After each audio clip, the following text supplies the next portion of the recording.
If that's the way the regular season is going to go this year, then I think we're going to have some fun. We might also lose a few years off our life. The Bucks, in the end, get back the lead, but it still feels like they survived against the Philadelphia 76ers on the road. But overall, a fantastic win given the circumstances. Some really strong performances to talk about. Brook Lopez, Wesley Matthews, Grayson Allen, Giannis is great as always. And in the words of one of my favorite memes from last year, we're taking it all away. You are Locked On Bucks, your daily Milwaukee Bucks podcast, part of the Locked On Podcast Network, your team every day. Welcome to Locked On Bucks. I'm your host, Kane Pittman. You can see and hear me on the show Monday to Friday and post-game throughout the 2022-23 regular season. Also find some of my other stuff over at ESPN alongside me, the founder of brewhoop.com and longtime voice of the podcast, Frank Madden. We thank you for making Locked On Bucks your first watch or first listen of every day. And I imagine if you're a Bucks fan, you're waking up today, if you're in the US, that is, feeling pretty good about what you watched the night before. And today's episode is brought to you by BetOnline. BetOnline has you covered this season with more props, odds, and lines than ever before. That's BetOnline, where the game starts. Frank, we were unsure. We were uncertain. We were worried about the offense. And perhaps some of our uncertainties and concerns about the offense were proven valid on this night. But the defense was absolutely superb. And the Bucks win this 90-88. And I mentioned it. You know, Giannis had some really great moments in this game. But ultimately, we asked who were the guys that were going to step up. And we just saw some really great performances from the other guys. I don't know if there's one person or one area you want to start with in particular. But this overall was a really satisfying way to start the season. Yeah. I mean, there were. It didn't matter how they won this game. If they were going to win this game, you would have been thrilled. Given again, obviously, I think everybody here knows no Chris Middleton, no Pat Connaughton, 0-5 preseason. Kind of like when is this team going to hit its stride? And maybe they still haven't hit their stride offensively. Felt like kind of playoff Bucks offensively, playoff Drew Holiday. 2 out of 15. Drew, let's just say, has some rust to knock off offensively at least. Under the circumstances, I mean, Philly just lost in Boston in their opener, so I mean, of course, they want to show what they can do. They're a team that has a lot of buzz and becoming a fashionable pick to come out of the East this year. So for the Bucks to go in and say, all right, let's just go play our game and we'll kind of see what happens, and to come away with a win is just it's great win. I think right early in the season here, given the injuries, I mean, I think we were talking about how we're not going to be picky. You hope you can just chalk up wins against some of the easier opponents that you're going to face. But Philly, obviously not on the list of easier opponents. So to get off to a winning start, regardless of circumstances, the offense obviously really ground to a halt in the fourth quarter. They get outscored 25-17.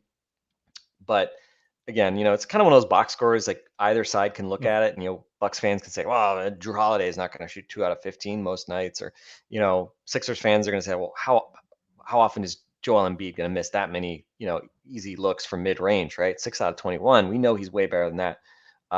So again, you can glass half full, glass half empty this game from both sides, but at the end of the day, the Bucks get a win. And I thought it was really interesting. We, Giannis Antetokounmpo talked about not really finding a stride in the preseason, only played a couple games, didn't look so good in this game. Really was in facilitation mode for the vast majority of it, especially in the first 3 quarters.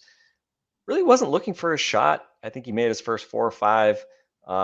Was very choosy, constantly when he was getting the ball, looking for dribble handoffs.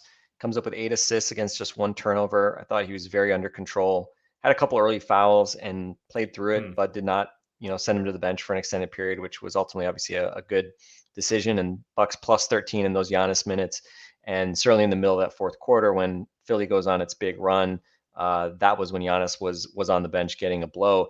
Embiid also on the bench at the time, and it was Harden and some of the reserves for Philly that were really turning the screws on the Bucks. And turnovers, kind of sloppiness from the Bucks, Drew Holiday missing shots. I thought the transition defense at times tonight felt really bad, but you look at the final score, you give up 88 points to a Sixer team that has, two on any given night potentially dominant scorers, and for them to contain Embiid the way they did. I think he had 11 points in the first quarter, if I remember correctly. He had like 8 points in the first 4 or 5 minutes, it felt like. And then for him to only score 15 points at the end of the night, you kept him off the foul line. Brook Lopez clearly just decided, look, I'm going to give you that little short mid-range jump shot. I'm not going to play your games. I'm not going to get conned into fouling you and putting you at the foul line. And so really can't ask for much more from the Bucks defense. And I mean, let's give a shout out to Brook Lopez and Giannis defensively in particular. Just some spectacular blocks at the rim. Giannis got Tobias Harris in the first quarter, I think it was first quarter, second quarter. He got Embiid on, after it looked like Embiid got him in the air and had him faked out. Giannis swats Joel at the rim, and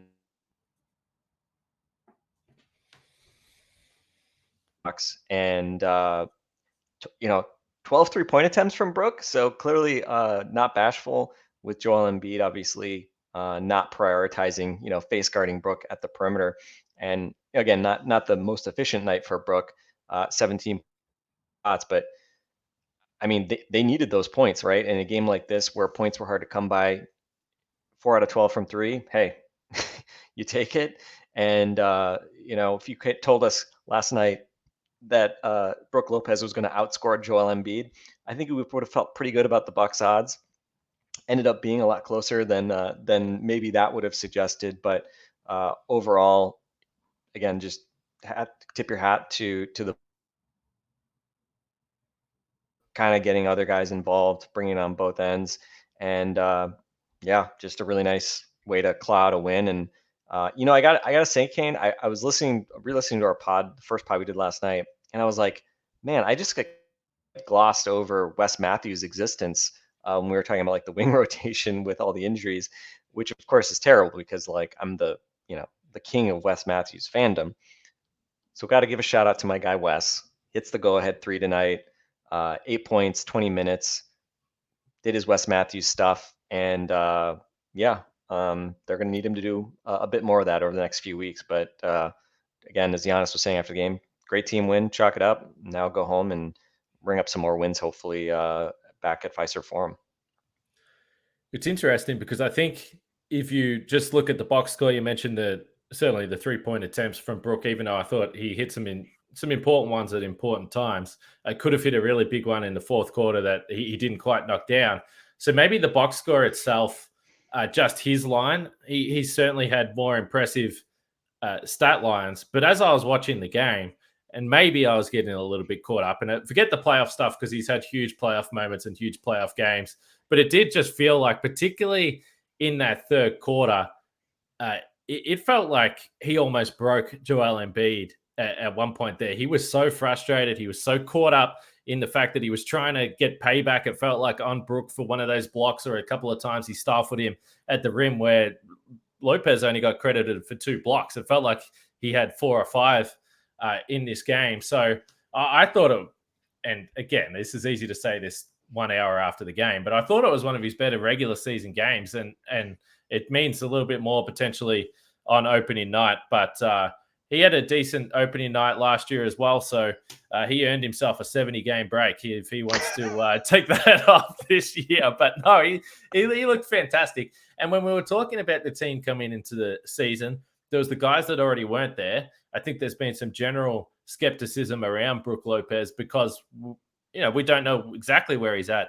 health-wise, but we've said it for years, and I know that there's been sections of people that have gone on and off about Brook and perhaps thought maybe they need to find the replacement. But the one reason why we've always said that he is critical to this team is in case you have to face Joel Embiid in a playoff series. Now, they haven't had to do it yet, but geez, they needed Brook tonight, and they would need him down the road. So you saw tonight, not that he's always going to slow him down like that, but you saw tonight the type of performance he could have. And it was interesting that only 3 minutes came from Serge Ibaka, and that was really early in this game as well. So just a monstrous night from Brook Lopez.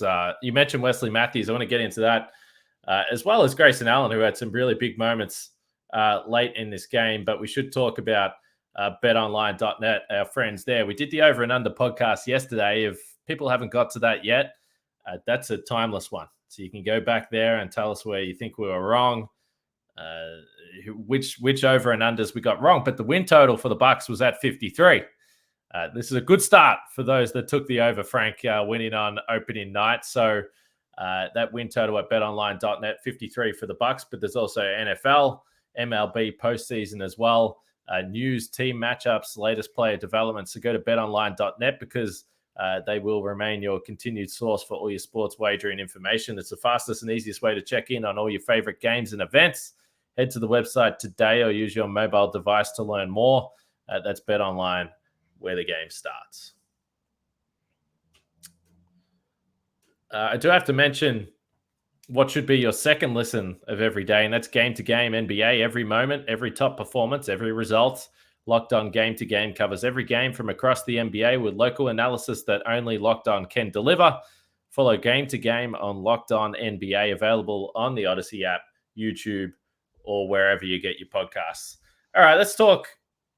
And, as I said, you mentioned Wesley Matthews there, but I thought, again, and the Bucks scored 17 points in the fourth quarter. You mentioned some of the turnovers, but, some of them were just flat out completely unforced turnovers. It was just absolutely falling apart. They couldn't buy a bucket. And then they got the layup from Grayson Allen. And then after that, they got the three-pointer from Wesley Matthews. But in the lead up to the Grayson Allen layup, it was Wesley Matthews who came screaming in for the offensive rebound and was able to keep that possession alive. Down the defensive end, there was deflections from both of these guys. You can get into the fact that they didn't review that out-of-bounds play, which when did they change this? So for people that missed this, there was a pass with around 9 seconds left. The Bucks were up by 1 at the time. And the ball goes right across the court to Tyrese Maxey in the corner. Grayson Allen does a really good job of recovering to get a finger on it. But after Grayson Allen gets a finger on it, it clearly hits Tyrese Maxey's hand. There's no ability to review. I guess that's the case. I thought the officials review those types of plays late in games, but obviously something's changed. So the Sixers keep the ball there, which could have been a pretty controversial moment. But even that deflection from Grayson Allen, if he doesn't get his hand on it, maybe he's overcommitted and Tyrese Maxey has an open shot in the corner. So I just thought those two in general, yes, they scored those two really important buckets when the Bucks just flat out couldn't get anything going. But they just had nice little moments as well on both ends of the floor. I thought they were both huge. Yeah, and just for background, the Board of Governors approved this change where in the final 2 minutes, these reviews of out of bounds plays could only be challenged via coach's challenge. So no more, games getting dragged out by these referee initiated challenges, which again, unfortunately, the Bucks used the challenge on the Giannis loose ball foul with, I think, 31 seconds left on PJ Tucker, kind of a little bit of I don't want to say a Hail Mary because the game was tied, but obviously it was a high leverage moment. Bud's hoping that gets overturned. And I was watching the game on DVR, so I couldn't see I'm not sure if they were hoping that it would not only be overturned, but somehow they would get the ball back or something. But obviously PJ then knocks down 2 free throws on the loose ball. So it was, it was a big moment. So can I just quickly ask, because I don't know if you know the answer here. So because the whistle went for the foul and then there was a scramble and I think it was PJ Tucker that was diving out of bounds to save the ball, but the whistle went before it was out of bounds. So I think even if they won the challenge, would have been jump ball, right? I think so. Yeah, I would think so. Yeah. Famously, right, like a year ago or last spring, the last time these teams met in Philly, right? Sure. The game had that bizarre ending where Giannis gets the block. It's ruled a goaltend.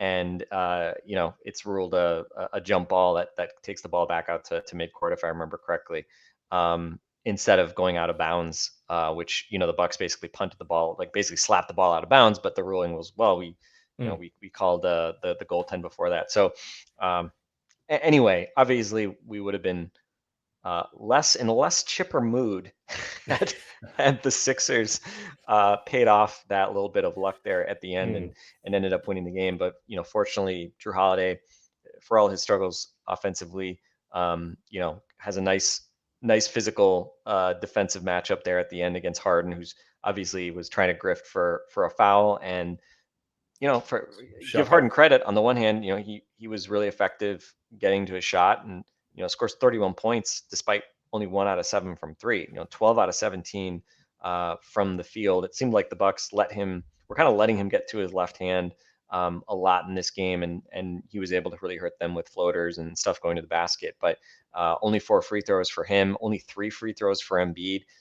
I mean, again, those two are the kind of preeminent NBA foul grifters around, probably. So clearly, one thing we'll talk in a minute about the opponent 3-point attempts, but one thing the Bucks have always emphasized is not fouling, not letting teams get to the foul line. And again, like 13 free throws. I mean, that's the total the Philly attempted. You kind of expect, kind of would have thought Embiid or Giannis would take 13 free throws, one of them just on their own. Instead, just 3 for Joel, just 5 for Giannis. He missed a couple of big free throws with 2 minutes left, but thankfully the Bucks were able to pick him up. But yeah, I think probably we've buried the lead a little bit, especially on the defensive end. I mean, I think the most notable thing was one of the obvious themes of the preseason was, hey, we're going to start trying to defend that old 3-point line a little bit better, and we're not going to overhelp so much. And obviously, the evidence from game 1 would suggest that happened, and it was a rousing success. Philly 5 out of 24 from 3. I got some trivia for you before you continue. Okay, go ahead. That we haven't pre-planned. Okay. So the 24 3-point attempts to me seems like a low number, Frank. It is, Kane. Not only is the 24 attempts low, but the 5 3-pointers seems like a very low number. And in fact, if you look at the Bucks last season, their fewest number of 3-pointers allowed was 6 against Brooklyn in January. Wow. And the fewest number of 3-pointers allowed was against the Bulls in Chicago in March. So literally on the first regular season game of employing this, let's call it, new philosophy. And again, not that this is the sole dominating philosophy of their defense, but again, basically saying, hey, I mean, they doubled Joel at times. Obviously, they strategically tried to send bodies at him. Like when he was getting the basket, we saw Drew Holiday jump in for a steal. Like they were able to get Embiid turning the ball over a little bit. He had 4 turnovers, only 3 assists. But for the most part, they were content to let Brook spend a lot of time on an island with him and not let kind of the collapsing defense really open up seams for other guys. And similar with Harden, he ends up with 9 assists, good numbers. But I thought they, for the most part, played a pretty honest game. And Tyrese Maxey, I think he was really good last year. 15 points on 13 shots. You can live with that. 0 for 3. He hit over 40% last year. So again, like you kind of just look at it. Nobody from Philly hit more than 1 3, and there's certainly some luck in there, right? 5 out of 24. Normally, you'd expect them to make more than 5, but the 24 attempts is, to me, the really notable number because, again, like you literally didn't have a single game last year in the regular season where you allowed only 24 or fewer attempts from 3. So again, I think the interesting, like the Philly had 28 shots at the rim, but only 15 makes. So this is the whole concept, right? Giannis, Brook, maybe Ibaka to some extent. Those guys, let them defend the rim. Don't send those extra bodies and take your chances. And tonight, defensively, certainly that paid off in spades. And Philly was very good from mid range, but the 3-point shooting obviously was not there. And then in particular, the rim stuff. Again, they had 28 attempts versus the Bucks, only 20 attempts at the rim, but only 15 makes and only one shooting foul drawn at the rim as well. So, just really impressive. And Philly 7 out of 17 on kind of short floater range. So again, you kind of live with that a little bit when you play this type of defense. But I mean, the proof is in the final score, right? You give up 88 points against a team like Philly that has the offensive weapons to put up a ton of points.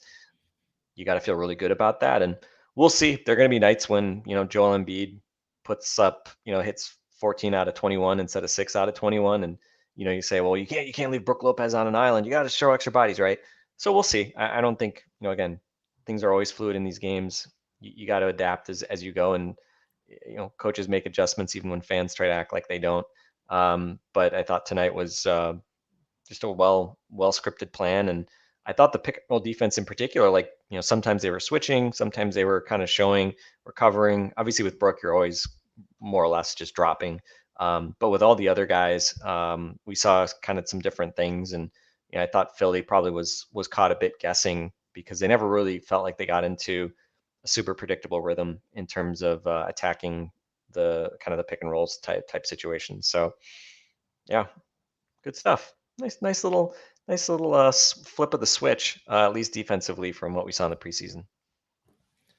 I definitely saw some stuff on Twitter, and we always see this, particularly if a player starts to hit a couple of mid-range in a row or potentially gets a few floaters in a row. And there was some stuff on Twitter about the positioning of Brook, and I mean, I don't know how many times we have to discuss it, but ultimately you literally can't stop everything. Like, it's just impossible to do. But if you're going to have someone, and I know it's dangerous with a player like James Harden who can get really hot, but ultimately, as long as you're not fouling him, that's where you find yourself in the most trouble. I think Grayson Allen fouled him on one jump shot. He might have just clipped his elbow. But overall, I thought they were pretty disciplined with their defense there. And then I guess the other thing to talk about would be the starting lineup. So, we discussed, and this is clearly a smaller lineup than we've seen the Bucks use most of the time, really, with Javon Carter coming into the lineup.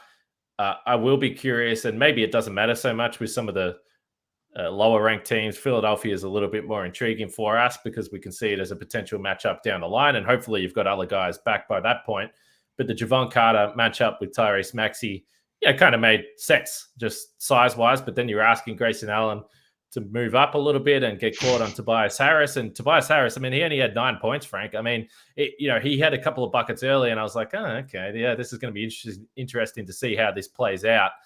But what did you make of the rotation? Giannis checked out of the game for the first time around 6 minutes, 6:14. He was back very quickly, around the 4:30 mark. So just a really quick breather there. Even though he picked up the 2 fouls, at the time, I didn't know, what Bud was going to do, if he was going to take him out.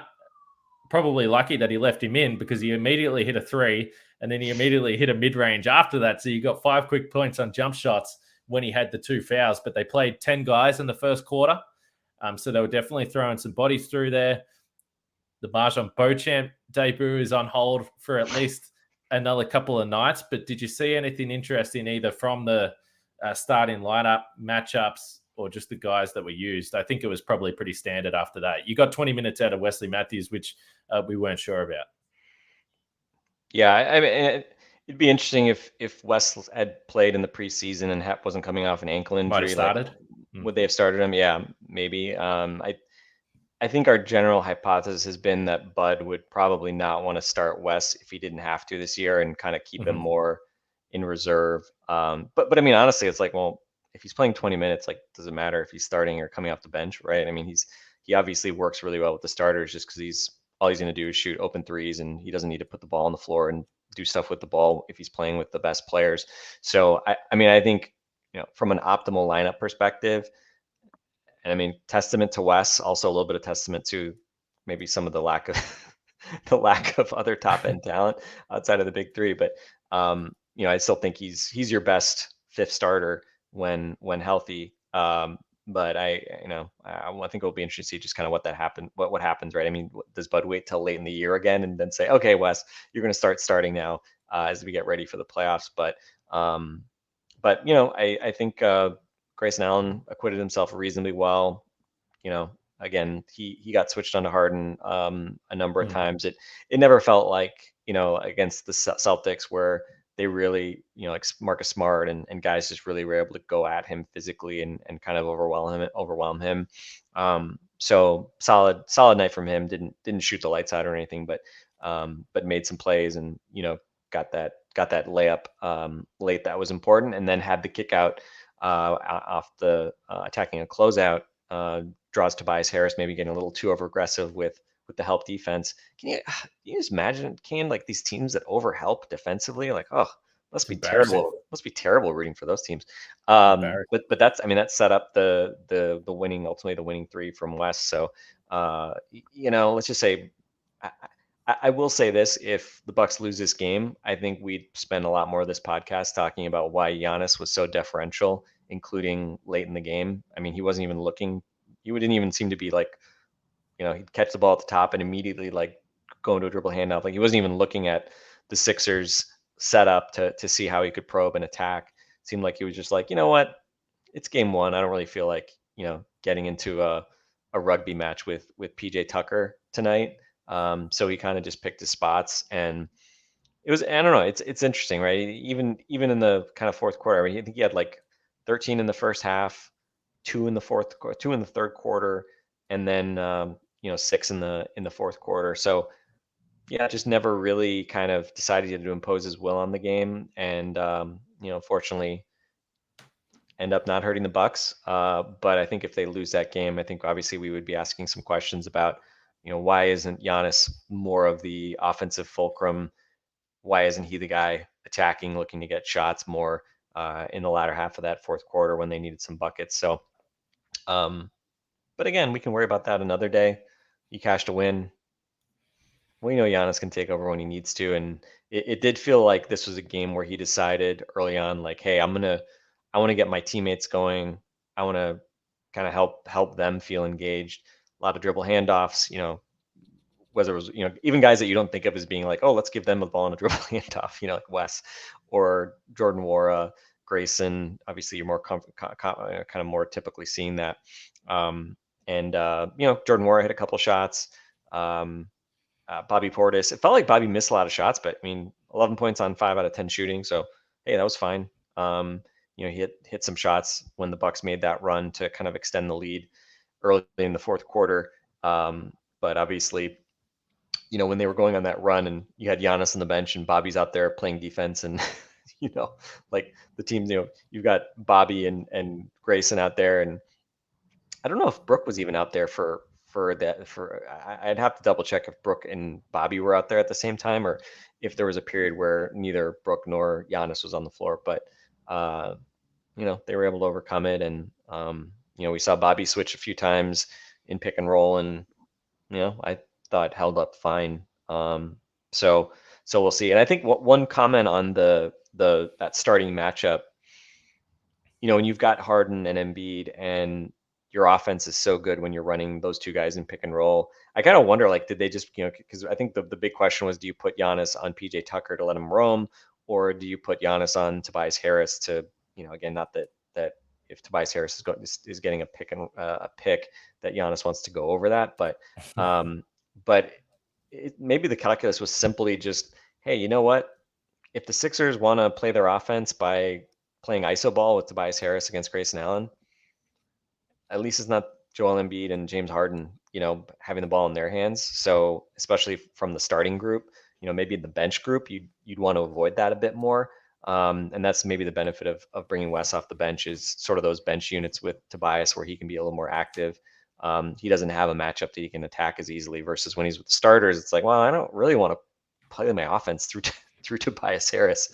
And but yeah, certainly, him not really being a factor was pretty notable. So it'll be interesting. And I think, again, we've talked about it, but I think the additions of Melton looked pretty good tonight, with the exception of that time where he drove on Giannis in transition, and it seemed like he had no confidence he was going to be able to get off a shot, and sure enough, just kind of throws it up off the glass. I thought Melton looked pretty good, and Daniel House was much more kind of, looked like a guy who's been released a couple times in the last few years, a bit more. I mean, I think he's a solid player, but not a guy that I think made a big impact in this game. But I think we saw, that fourth quarter, like those guys, can really help you defensively compared to the starters, the 1 through 3 starters. Tobias is okay defensively, I think, but especially Maxey and Harden.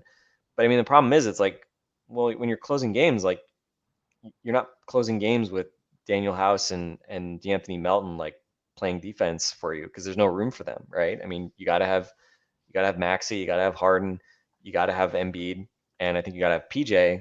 So it's like, I mean, are you gonna take off Tobias Harris, who's not a bad defender, for one of those guys, like, So anyway, so long story short, we talked last night about Joel Embiid not being kind of the most convincing anchor of a defense. Sixers defense obviously tonight, end result was fine, right? You live with giving up 90 points any game. So the defense was not really the problem for Philly, but I thought for the first 3 quarters in particular, I didn't really feel like the Bucks had a lot of problems getting into their offense. It did not feel like that Boston series where Boston just made it so hard to get open looks, made it so hard to kind of do anything regardless of who had the ball. This felt like a game where you could kind of run your offense and get to your spots, and it was just a matter of the Bucks kind of just not having maybe enough talent on the floor especially without Chris to be really dangerous. And sure enough, some of the 3-point shooting in the first half, 9 out of 22, came back down to earth a bit as the game went on. Not that 9 out of 22 is like gangbusters, but they were 4 out of 20 in the second half, and let's just say it felt like that. Overall, the Bucks 17 points in the second quarter, 17 points in the fourth quarter. So not a cracking pace in those 2 quarters. And Giannis said himself, if you had told him at the start of the game that the Bucks were going to win by scoring 90 points, he probably wouldn't have believed you. And let's not forget, as we give the defense even more credit, this is a Philly team. You talk about Boston. They scored 117 against the Celtics 2 nights ago. So this is a significant performance for the Bucks that deserves a fair amount of credit, I would say, in my eyes. But if you want to hear more about it from a little bit of a different perspective, go listen to Locked On NBA. You can do that every day as well and catch up on everything that's going on around the NBA with all the other games. I think the Clippers are about to beat the Lakers as we're recording this here, but you can catch all that. Well, actually, score's tied in 6 minutes. With 6 minutes to go, we better wrap up this podcast and watch the end of that game there. One other shout out, a couple of shout outs to my Aussie brethren. You speak about guys that might not play so much. Poor old Aussie Matisse, not looking like he's going to have many opportunities on this Sixers team. And I wore this white T-shirt in honor of Joe Ingles today, who was also wearing a white T-shirt on the bench and looked like he was having a fun time on the bench. And we hope that he comes back and plays late in the season. But it's cool that Joe Ingles is on the Bucks. I know no one else really cares about that as much as me, but I just want to throw it out there. He's with the team, so shout out to Joe. Any thoughts? I mean, the first thing I thought when I saw you, I was like, white T-shirt. Looks like Joe. Joe Ingles, man. Yes. Spitting image of Joe Ingles, white T-shirt, vintage Joe Ingles. That's what everybody associates the white T-shirt with. So, yeah, hey, nice little opening night to the season. And, I think the other thing too is, again, it's the first game of the season. We got 81 to go. But, I mean, this is a team that you're quite possibly going to be battling for playoff positioning all year. I mean, they both had 51 wins last year, right? So literally you both had the same number of wins last year. It came down to tiebreakers for the Bucks to be ahead of them in the standings. And so to bank a road win at the start of the season, call it, Kane, you're an Aussie, so you must appreciate tennis, right? Like that's that kind of break of serve to start the season. And hey, now just win, at least hold serve at home, get at least a 3-1 hopefully season series. Actually, do the Sixers, the Bucks may only play the Sixers 3 times this year. I thought I remember they play one of the good teams only three times this year. So in that case, it's even more valuable. They do play 4 times. Okay, yeah. So they play in Philly again on November 18th, and then they host the Sixers on March 4th and April 2nd. So yeah, but good to bank a win, and you just never know when that extra W is going to be the difference between a seed or home court or whatever. So yeah, on pace for 82 wins. Let's keep it going, Bucks. With their anti-Cleveland Cavaliers, who are on pace for 0-82, this Central Division rivalry is really heating up. Bucks are playing Saturday night against the Houston Rockets. So the Madden household rivalry gets going very early in the 2022-23 season. Bucks and the Rockets, that's a 7 p.m. tip-off there. And I should say, I don't say this enough, but while everyone's in a good mood at the end of this podcast, Make sure you continue to get your congratulations through to Frank for buying a house, first of all. But then secondly, once you do that, subscribe on YouTube or on the audio platform. And I will say this on YouTube specifically. By the way, it's 11:30 at night. I need to paint a like some part of my porch, like the wood on my porch is like a little bit shady looking. So like I've been tasked with having to paint that. So I think I'm literally about to go and paint on my porch at like midnight because I need to sell my house and there's an open house tomorrow. So if anybody needs to buy a very nice house in Austin, Texas, the home of Locked On Bucks for the last 6 years, I mean, that's gotta be worth an extra 10%, something like that, right? Hit me up on Twitter. I'll put you in touch with my real estate agent. So anyway, yeah. Let's just say my wife is like doing this right now, knowing that I'm podcasting while I should be doing chores. She has been a very short leash, but I was able to sneak away for some podcasting. Game 1 of the season, we had to do it. You live an interesting life, Frank. It's 3:15 p.m. on Friday afternoon. I caught up with our old friend Matthew Dellavedova this morning, so I've got to go right about that. He's playing for the Sacramento Kings this season, and once I'm done that, I'm going to crack a couple of frothies and enjoy my Friday night. So that's what I'm going to be doing, and also comment on the YouTube as well, because the more comments we get, it bumps us up. And then we get more views, and then everyone loves Locked On Bucks. And even if you comment in and saying, Kane, your white T-shirt stinks, and I think you need to, I don't know, completely adjust your entire lifestyle, that's fine. It doesn't have to be a positive comment, but send them through either way, and that'll help us. All right, let's wrap it up. The Bucks beat the Sixers 90-88. It was fun. It's good to have the regular season back, and we will be back after the Bucks and the Rockets.